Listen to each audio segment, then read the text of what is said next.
What's up everyone, back for another beer review, and today I will be reviewing yet another collaboration beer. This time between the Holmes Brewery, and they're out of Ann Arbor, Michigan, and the Southern Grist Brewing Company, and they are out of Nashville, Tennessee, and this is their TINGLE. So they're calling this one a Sour IPA that is brewed with lactose and double dry hopped with Citra hops, then blended with pineapple, peach, and tangerine, and then finally aged on vanilla bean and a nutmeg. It comes in at 6% alcohol by volume. No IBUs listed in time of review. This can is approximately 6 weeks old. And I'm going to give a huge thanks and shout out to a very good friend of mine and viewer of the channel, Jeff, aka No Jinx, for hooking me up with this one.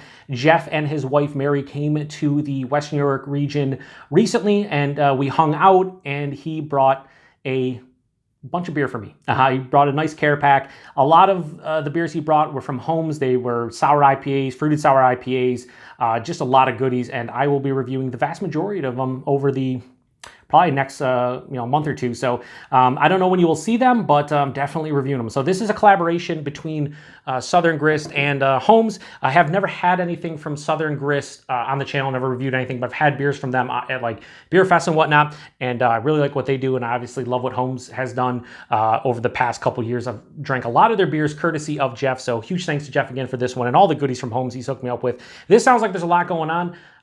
Wondering how that nutmeg is going to work out, because they do another, we'll do a roll and then pour it, and then I'll talk about the other series. They do another sour IPA series called METAFORM. I've had one or two beers in that series that just given to me, and it's basically the same thing. It's a sour IPA, double dry hop. They brew it with lactose, then they fruit it, and then they age on vanilla beans. Well, this one's aged on nutmeg as well, so kind of weird. Maybe they wanted to switch something up for the collaboration. Anyway, we're going to pour it into the Kunin glass, and yeah, that's pouring out like something that has, fruit in it of some kind, and in this case, pineapple, peach, and tangerine. So yeah, anyway, get this into the glass here, and we're going to get a nose on it, but let's take a look at it first. So yeah, this, I want to say that looks like either little specks of vanilla bean in there. I think there might be, I don't know, kind of crazy. So this, okay, so first off, we'll just talk about the color, and then I'm going to talk about what I was about to mention.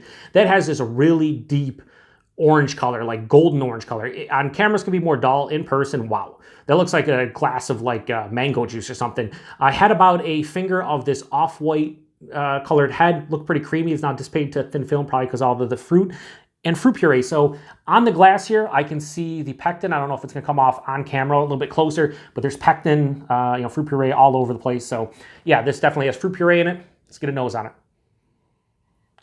I get the nutmeg first. That's crazy. Okay, so the one thing I will say about sour IPAs, especially fruited sour IPAs, for me personally, usually the IPA portion gets lost a lot of times, especially if they're a bit older. This one's only 6 weeks old. So in the nose, though, I'm definitely getting the nutmeg, getting a little bit of vanilla, but I'm getting the puree of the different fruits. I would say peach is kind of leading the way right now. A little bit of pineapple, not getting a lot of the tangerine. No, it smells like peach nectar or something like that. Has a real strong peach vibe to it. Yeah, the vanilla bean and the nutmeg is really cool. I don't know, it's cool, but I don't know if it actually works as well as if it wasn't in there and it was just the vanilla. Ooh, now I'm getting the tangerine. Go back and there's a different aroma every single time. Yeah, the aromatics of this one, really cool. I'm not really getting the IPA though. There's a nice underlying tartness. I wouldn't say sourness. A lot of times, again, with sour IPAs too, when it has fruit in it, a lot of times they're not overly sour. They just have like a firm tartness, which is fine. For me though, it goes peach, pineapple. I'm going to say peach, tangerine, pineapple now going back. Pineapple's like the third player. The nutmeg is pronounced. The vanilla beans are there, subtle hint. There's a little bit of an underlying tartness, but I'm really not getting any like hop characteristic in this one. Maybe they'll change in the taste. So cheers everybody, and thanks again to Jeff.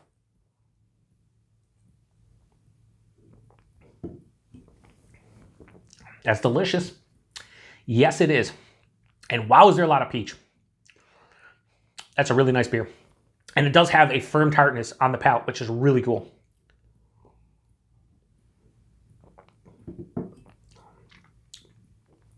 Yeah, this is tasty. I like it. We'll go back for a sip and go body and mouthfeel. Body in this is like lower side of medium, maybe full on medium. 6%, that's fine. I'm pretty sure it's 6%. That's what I read. I don't know if they have it on the can here. I feel like they do put it. Maybe it's on the bottom. That's what I saw on their Instagram.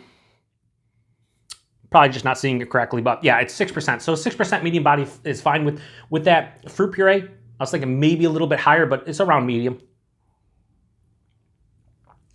Yeah, maybe a touch over medium. It's like medium, a little bit over medium. Fine. The mouthfeel, that's a nice, soft, smooth creaminess to it from the lactose, from the puree, but it's not overly so. It does have a nice spritzy kind of punch on the palate, which is cool. But the taste, this is like, for me, peach and cream. Peaches and cream with a little bit of like tangerine kind of quality there, and a touch of pineapple. But I'm really getting peaches and cream, heavy peaches and cream for me. So right up front, the peaches hit. It's a sweet peach. It's not peach candy. It's more like a peach nectar. And then there's this underlying like vanilla and tart kind of, I want to say it's like, the vanilla is, I was going to say it's like a vanilla kind of quality. For me, it's like this really soft vanilla underlying kind of tone to it. But then right underneath that's that tartness, and the tartness kind of sneaks up on the back of the palate and hits the jaw. The vanilla is definitely omnipresent, so that's where I get the peaches and cream from. Right after the peaches, some of the tangerine, not much of the pineapple, very slight. No hop character in this one. I'm really not getting anything. Maybe there is like a slight like earthy kind of bitterness on the back of the palate, but very, very minute, very small. Yeah, this drink's like peaches and cream in a glass. Like, it's really cool. I like that. I like peaches and cream, really anything that has peaches and cream, or just real peaches with like whipped cream. So I really like this a lot. So yeah, very mild bitterness. There is a semi-dry kind of finish on the back. There's a slight touch of acidity as well.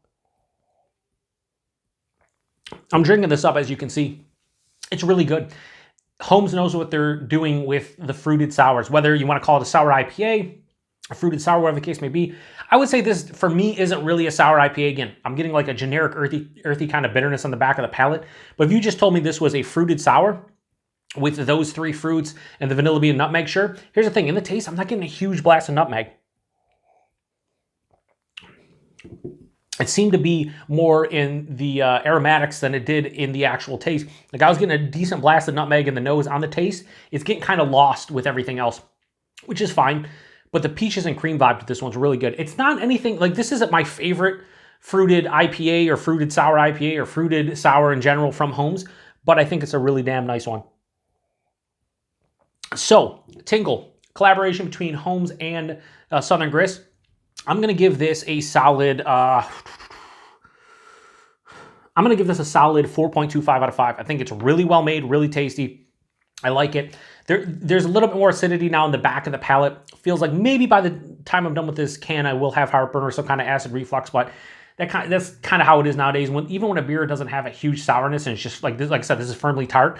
I think that kind of happens to me, is where I get a little bit of like acid reflux / heartburn. Getting older, that's just how it goes. So yeah, really good. Price and availability, I think these, and Jeff, you can correct me if I'm wrong, but I think these were $19 a 4-pack at the brewery. Great value, under 20 bucks for a 4-pack of this. Yeah, most of the time, if you see this in like my area here in Western New York, $22 to $24 for something like this, or maybe even $25. So $19 4-pack is pretty good. And availability, I believe these were available only at Holmes. I don't know if Southern Grist also did like a dual release, kind of like a lot of breweries do nowadays, but I do know at Holmes pretty sure you can only get them at the brewery. But yeah, really good beer, 6%. Like I said, you can't even tell it's alcohol. A lot of people will say it's not because of the puree, but this does have a lot of beer properties to it when I'm tasting. Like, the peaches and cream is cool, but like, you know, you kind of know you're tasting a beer to some degree. I just wish with these fruited sour IPAs, I got more of an IPA kind of emphasis in the taste. I think the problem is a lot of times I don't drink these super fresh. Even at 6 weeks, I would feel like the IPA portion of the show should be here, and it's just very slight. So that'd be my only gripe with this one, but 4.25 out of 5, really good beer. If you've had this one before, let me know what you think about it. Thanks again to Jeff for this one. Like I said, I have some within their Cynosure, which is their double fruited sour IPA series. I think he gave me like 3 within that series. He gave me a couple other these low ABV fruited sour IPAs. So I can't wait to get into all of them. I wanted to drink the freshest one first because some of the other ones are quite old. He's been saving a lot of them, some of his favorites for me. I had some stuff going on this year health-wise, so he was just saving them for me, and I do appreciate it, Jeff. So appreciate everybody stopping by for another beer review here on the Beer Patrol. Like I said, if you've had this one before, let me know what you think about it. To the next one. Cheers.